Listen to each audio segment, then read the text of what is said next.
Mesdames, Messieurs, bonjour et bienvenue sur tchaddogonews.com. Je vous retrouve aujourd'hui après quelques semaines d'absence pour vous entretenir de quelques sujets ou du sujet principal qui préoccupe le Tchadien en ce moment, les élections municipales, provinciales et locales. Tout d'abord, je voudrais vous souhaiter mes meilleurs voeux pour l'année 2025. Que cette année soit pour le monde d'une façon générale et pour le Tchad en particulier une année de paix, tout simplement. Merci en tout cas de nous retrouver et puis on va aller directement dans le cœur du sujet. En fait, depuis le dimanche dernier, au Tchad, se sont tenues les élections législatives, provinciales et locales. Ce dimanche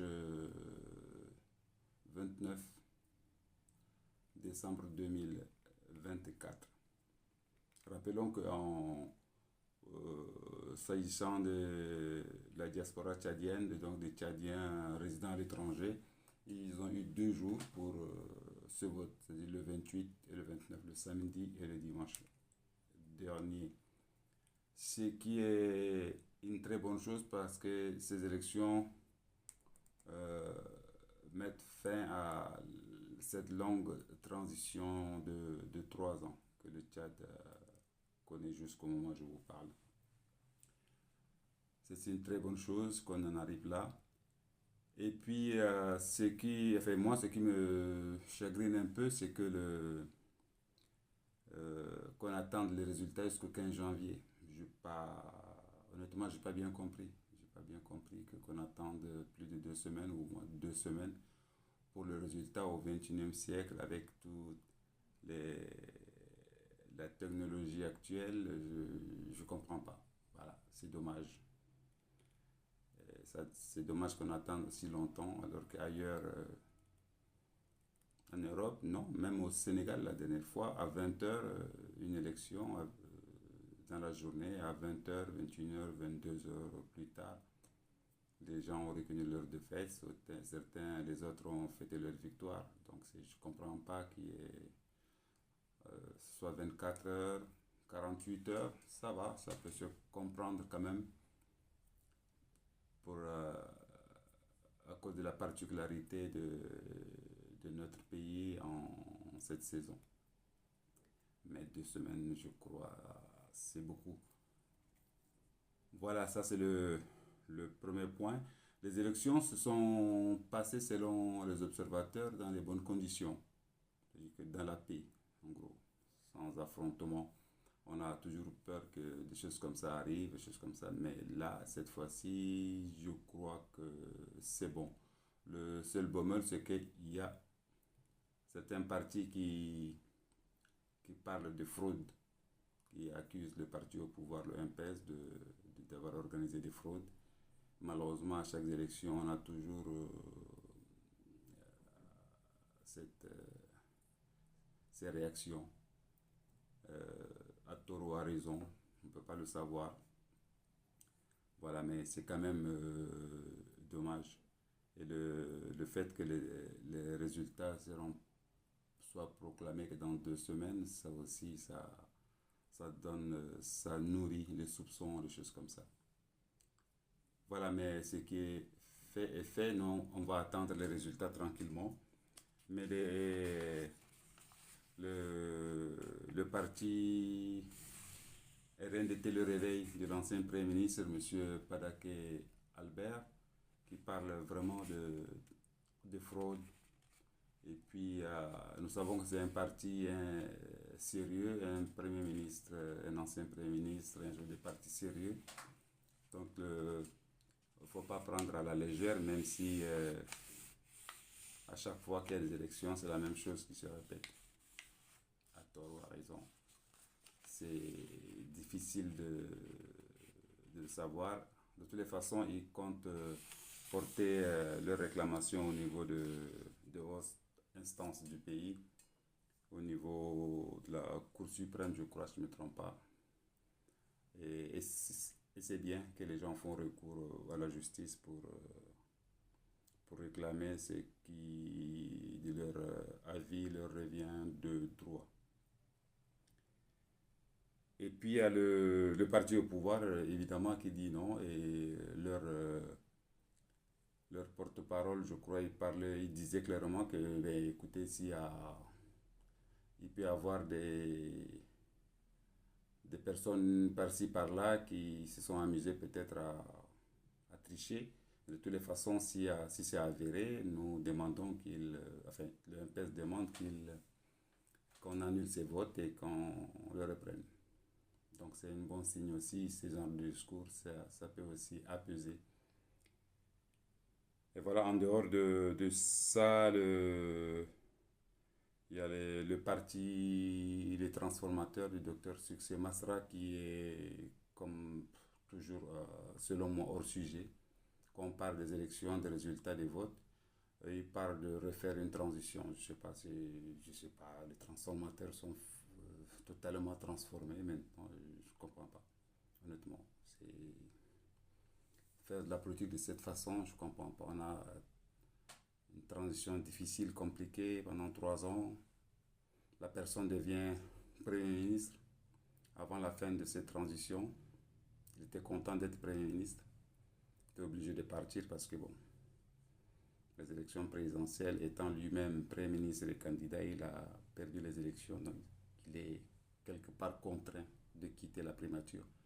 Donc, il a participé à cette transition et au moment où on attend les résultats des élections, les autres parlent de fraude ou pas de fraude. Le docteur Succès Masra parle de refaire une transition. Il est toujours à l'ouest. C'est dommage qu'une telle intelligence se retrouve engluée dans des considérations personnelles. Et voilà, malheureusement. Et puis il y a Parlant de fraude, ce qui me surprend aussi, c'est qu'au niveau de l'Europe, on parle également de fraude. C'est triste. C'est triste. Est-ce que nous qui vivons en Europe, nous sommes habitués à aller voter à 8 heures et à 17 heures dans les premières tendances et à 20 heures, tout le monde est activé et qu'il peut y avoir de temps en temps des problèmes d'irrégularité. Des fois, les votes sont repris, des fois, ça ne joue pas sur le résultat final, donc ça continue. Donc, nous, ici, au niveau de l'Europe, nous devrions montrer le bon exemple. Maintenant, est-ce vrai? C'est les perdants qui accusent. Est-ce vrai ou pas? On ne le sait pas encore. Mais certains comptent faire des recours. Et tout dépendra des preuves qu'ils auront apportées en ce moment-là. Ces preuves nous éclaireront et la décision finale nous fixera sur le fait qu'il y ait fraude ou pas au niveau de l'Europe. Mais c'est quand même dommage. Honnêtement, ça m'attriste. Vous, je ne sais pas. Je ne sais pas parce que c'est de l'Europe, on a un regard extérieur, on a des gens qui sont habitués au fonctionnement démocratique depuis très très longtemps. Et nous ne sommes pas nombreux comme électeurs au niveau de l'Europe. Et malgré ça, on n'arrive pas à organiser quelque chose de clair. Normalement, au niveau de l'Europe, il y a, je crois, si je ne me trompe pas, il y a Paris, Toulouse, Strasbourg et Bruxelles. Puis il y a Ankara, je crois, en Turquie. Et ils ont mis Ankara, ils ont mis la Turquie dans la zone Europe. Donc il y a quatre bureaux de vote pour, pour la zone Europe et malgré ça, on n'est pas nombreux. Et voilà, ça attriste un peu. Ben, qu'est-ce que vous voulez? Ça, c'est des. Et voilà. Et puis, ce que je voudrais dire aussi, c'est que bientôt, après le 15 janvier, nous aurons euh, des nouveaux députés, donc une nouvelle assemblée nationale avec une composition nouvelle. Et je crois que ça exigerait, ça imposerait même un remaniement ministériel. Et j'espère qu'il y aura vraiment un remaniement ministériel en tenant compte des résultats des urnes. Et ce remaniement devrait aussi compter du fait qu'il y a eu des élections provinciales et locales qui ferait que l'État doit se défaire de certains de ses pouvoirs, ce sont de ses prérogatives, de se défaire et de les basculer au niveau provincial et local. Et de fait, ça allégerait automatiquement, de mon point de vue, je ne suis pas spécialiste, mais je pense que du moment où on transfère les compétences et les moyens aux provinces au niveau local, communal, il n'y a pas de raison qu'on ait un gouvernement pléthorique. Voilà, c'est aussi le bon sens. Et le bon sens voudrait qu'on remanie d'abord le gouvernement en tenant compte de la composition de l'Assemblée, des forces politiques en place et du fait de l'élection, du transfert de compétences dans les provinces, de profiter de ça pour faire des économies sur comme on appelle, le train de vie de l'État. Voilà, diminuer le nombre de ministres, ça aussi, c'est aussi faire de l'économie en ces temps très durs, où au niveau de la CEMAC, des problèmes économiques et financiers se font sentir. On nous parle même, on nous a effrayé un peu avec ce problème de dévaluation qui n'a pas eu lieu, heureusement ou malheureusement. Certains pensent que d'évaluer, c'est pas mauvais. Bon, c'est des techniciens, ils savent ce qui, mais nous autres, les citoyens lambda, d'évaluer, ça nous fait peur. Voilà en quelque sorte ce que j'ai voulu vous entretenir. J'ai cherché à... Ouais, c'est bon, je crois que j'ai fini pour aujourd'hui, pour cette reprise. Et puis je vous tiendrai au courant s'il y a des choses qui se passent après par rapport à ces élections. Sinon, je reviendrai sur, sur un autre sujet très très prochainement avec une nouvelle vidéo.